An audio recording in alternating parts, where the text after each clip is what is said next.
Ang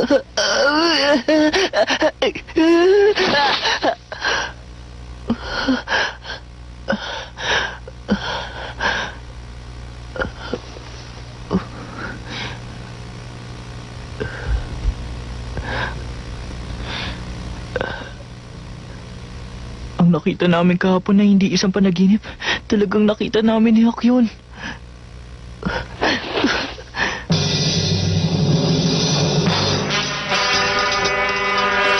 Tapusan mo na ngayon.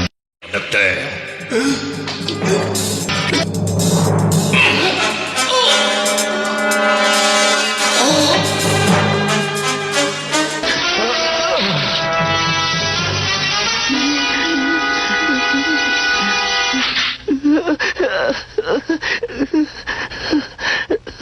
Huh? Natutulog ka pa rin ba hanggang ngayon, Tom? Oh, kaninang umaga, nagulat nga ako at nagising eh. Tom, saan ka ba galing kagabi, ha? Tinatanong kita, bakit wala ka rito ng hating gabi? Huwag kang mag-alala, Tom. Ililihim ko naman.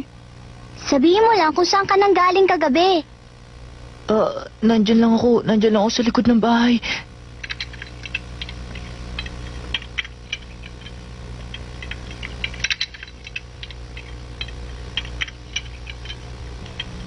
Ano bang nangyayari sa'yo, Tom? Wala. Eh bakit parang ayaw mo yatang kumain? Bakit ba? Wala akong gana kumain eh. Aba, himala yata yan, Tom. Sumasakit ba ang tiyan mo, ha, Tom? Hindi po. Eh di kung ganon, masasamahan mo ako sa Arion Marsh ngayon, Tom. Ngayon? Oo, ipinangako mo sa akin na sasamahan mo ko. Ayoko, Sid. Ikaw talaga, Tom, oh. Hindi ako pupunta dun ngayon. Bakit ka ba nagkakaganyan? May sakit ka ba? Ewan ko. Baka meron nga, Tom. Eh, bihira ka namang mawala ng ganang kumain, ah. Patingin ka na nga kay Dr. Mitchell. Siguro yun ang makabubuti. Hindi. Wala akong sakit. Bakit? Wala ka bang tiwala kay Dr. Mitchell? Ha, Tom? Oo. Eh, di kung ganon, di magpatingin ka na lang kay Dr. Robinson. Ano? Si Dr. Robinson? Hindi. Hindi ako magpapatingin kahit kaninong doktor. Lalo na kay Dr. Robinson. Hindi.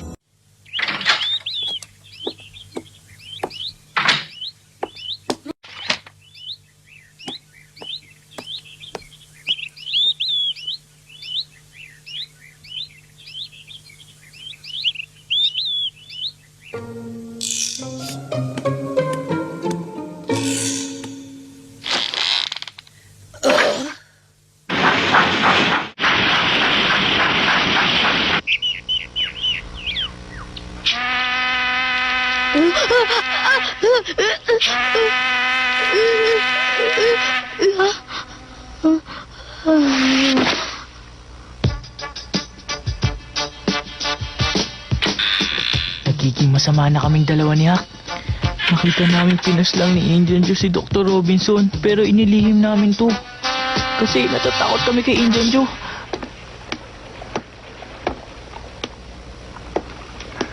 Ano? Kumusta ka na ngayon? Natawa pa.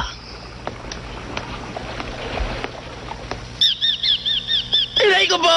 May tao na kayong kapatay! Bilis na ka tao! Inay ko po! Ay, nako po! Asak ko! Asak! Asak!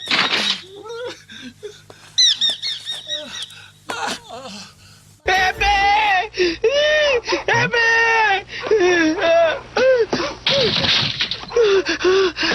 Ginoong McCormick, ano ba nangyari tumahangos kayo? Pepe, may taong patay doon sa may libigan! Ano? Pinis lang siya, Pepe! Nakikilala niyo ba kung sino ang taong yon? Sabihin niyo, dali! Oo! Kilala ko, Pepe! Sino? Si Dr. Robinson!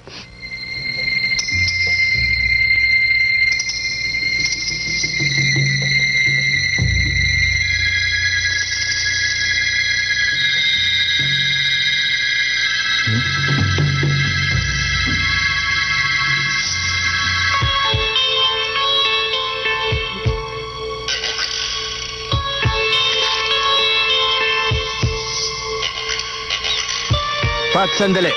Hepe? Kilala mo ba kung kanino ang patalim na ito? Hindi po, Hepe. Sige, pagtanong mo sa kanila, baka may nakakaalam. Opo. Nakikilala ba ninyo kung kaninong patalim na ito?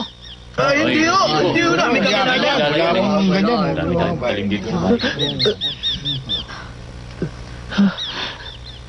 Nagpunta ka rin pala dito. Tingnan mo. Papatayin tayong dalawa to pag nagsalita tayo. Alam ko. Kay Mapito!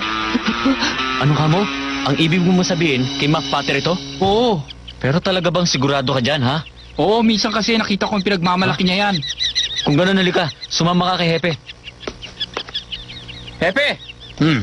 Ang sabi ho ng isang to, kay Mac Pater daw ito. Ano kay Mac yun? Sa kanya nga yan, Hepe. Nakita ko.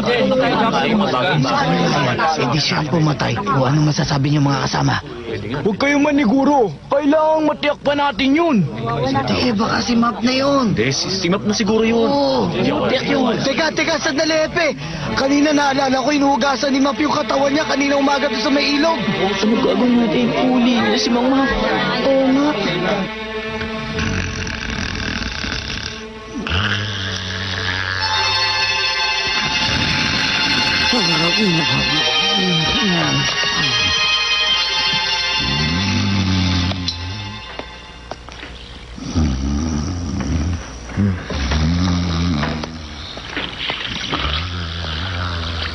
Oh, yun siya.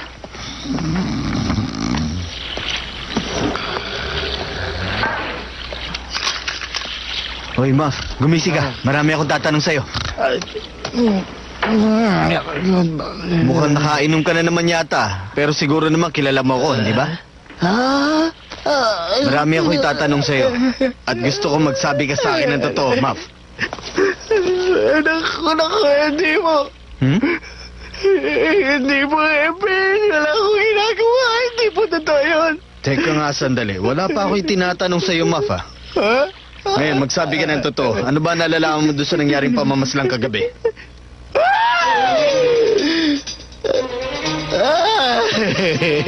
Ang mabuti pa, sumama ka na lamang sa amin.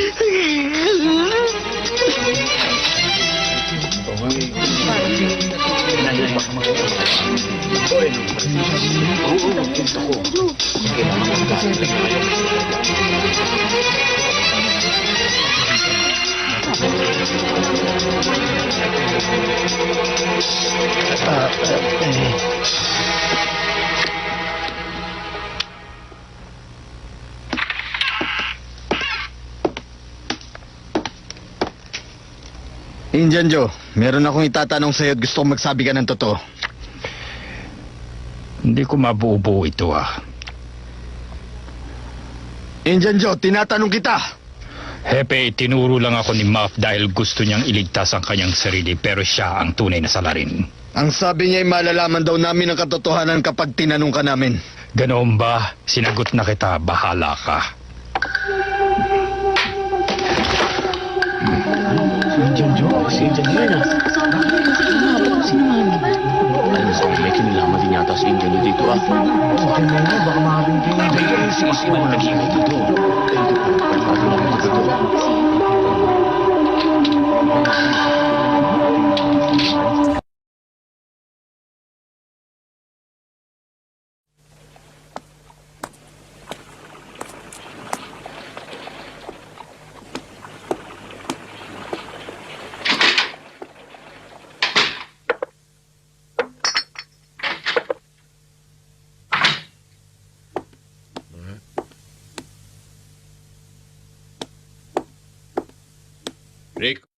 Hindi maganda ang nangyari.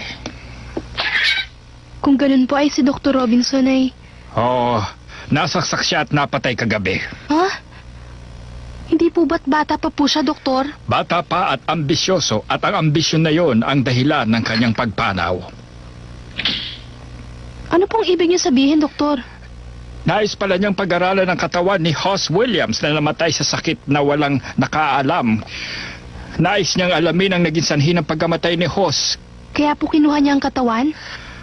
At nagpatulong pa siya kala Indian Joe at Muff na kunin ang bangkay ni Hoss at dalhin sa kanyang klinika. Ngunit nagkaroon sila ng pagtatalo.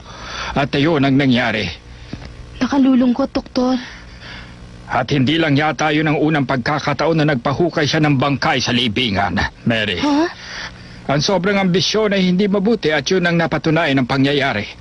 At si Muff po ba talaga ang sumaksa kay Dr. Robinson, Doktor? Hindi lamang si Indian Joe ang nagpatunay, inamin na rin ni Muff ang pagpaslang. Ay, hindi ko po naisip na si Muff ay makapapatay ng tao, Doktor. Alam niyo po bang kaibigan siya ni Tom? Ang pagkakilala ko kay Muff ay isang mabuting tao.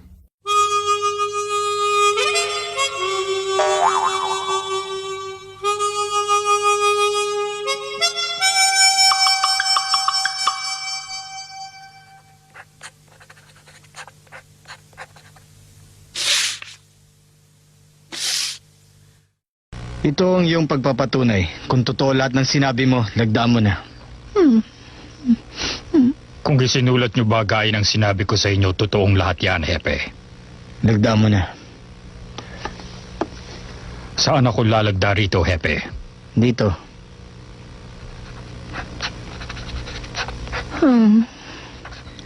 Tatawagin ka bilang saksi sa hukuman kaya huwag kang aalis ng bayang ito.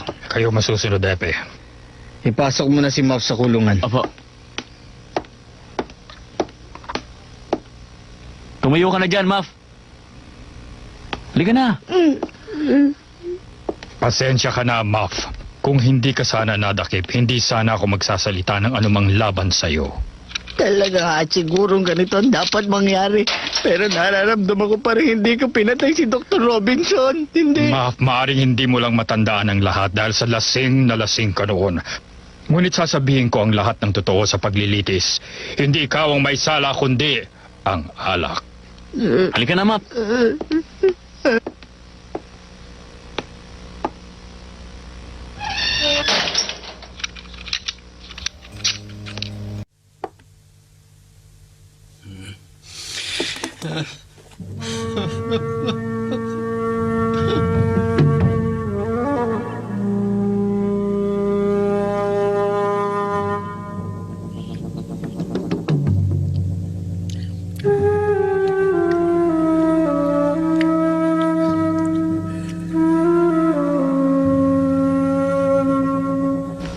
Mary, mabuti na lang hindi si Dr. Mitchell ang pinaslang, ano? Sid, ano ba yung sinasabi mo? Tigilan mo nga yan. Dahil wala na si Dr. Robinson, dadami na ulit yung mga pasyente ni Dr. Mitchell. Hindi ba, Mary? Nako, ikaw talaga, Sid. At kung ano-ano pa yung mga nasasabi mo, tigilan mo nga yan. At paano kang nakakakain ngayon? Tignan mo nga tong si Tom. Mas nakakaramdam pa siya kaysa sa'yo. Nagulat din siya sa mga pangyayari at ngayon hindi makakain gaya namin ni Inay. Hindi ba, Tom? Ganun nga. Ay nako, hindi rin nga siya kumain kaninang umaga eh. Aba, oo nga pala, no? Bakit? Masama bang pakiramdam mo, Tom? Hindi, wala ko sakit, Mary. Hindi lang talaga ako makakain kapag naaalala ko ang mga nangyari.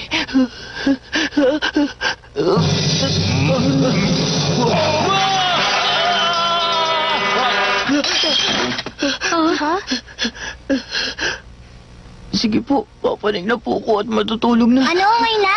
Tom, magmatamis ka man lang kahit konti. Hindi na po, Tia Polly. Hindi na po.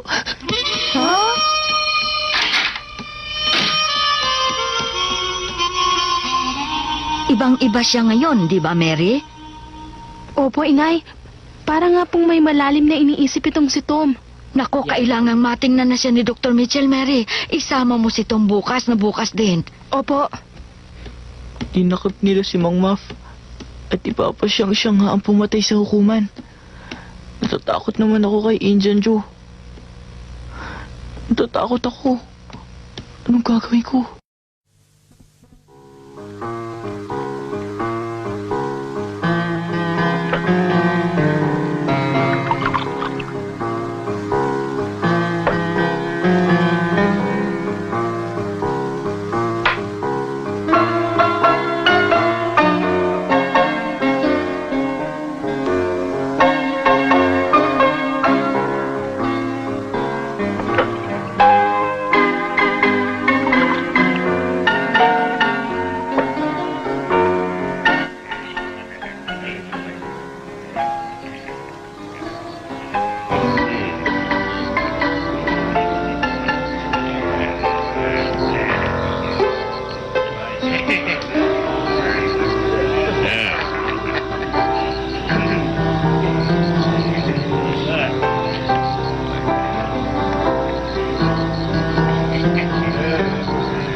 Kung ano man ang mangyari, paalam mo kagad sa akin, ha? Opo, gagawin ko po.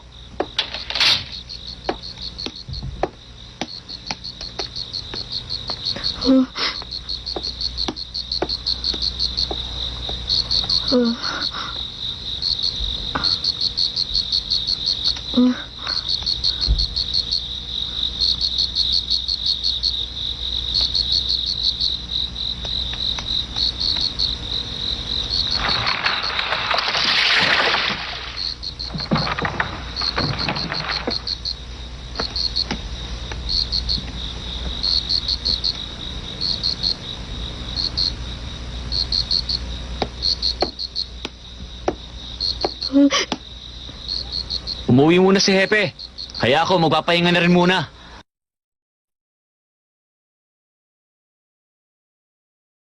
Pasensya ka na, hindi kita maaaring bigyan ng ganon.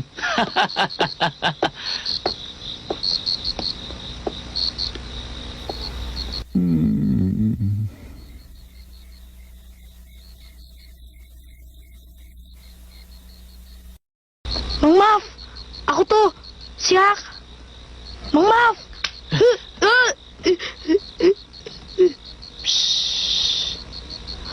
Tom! Nakakagulat ka!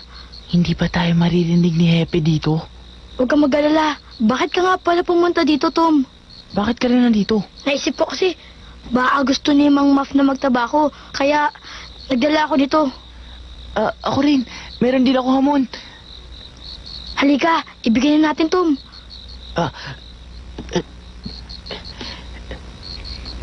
Oy, Mang Maf. Mang Maf! Ako to, si Hakfin. Mang Maf! Oy, Hak, ikaw pala. Oy, Tom, ikaw din. May dala kaming hamabako, Mang Maf. Ito. Ito po. Ah,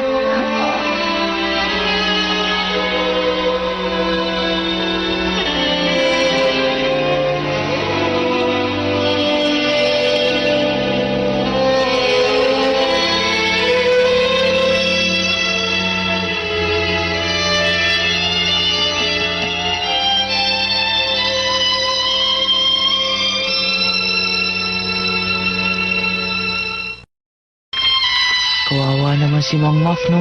Oo nga, Paano kaya natin siya mapapalabas dun? hindi maaari. Kasi pag nagsabi tayo ng totoo...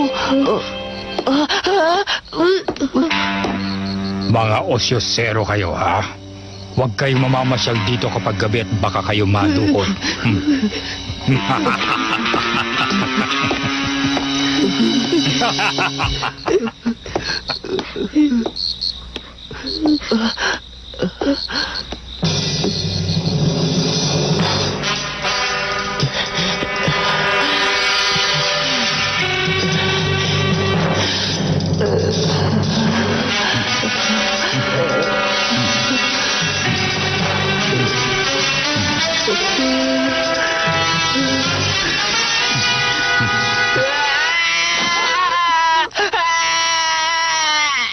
Patawarin niyo ako. Hindi ako magsasalita. Hindi ko sasabihin kahit ano. Hindi ko sasabihin kahit kanino.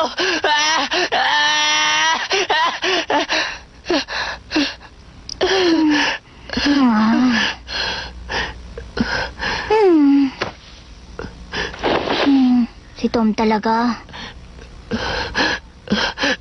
Dugo! Dugo!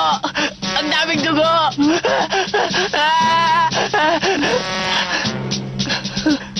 Dugo! Dugo!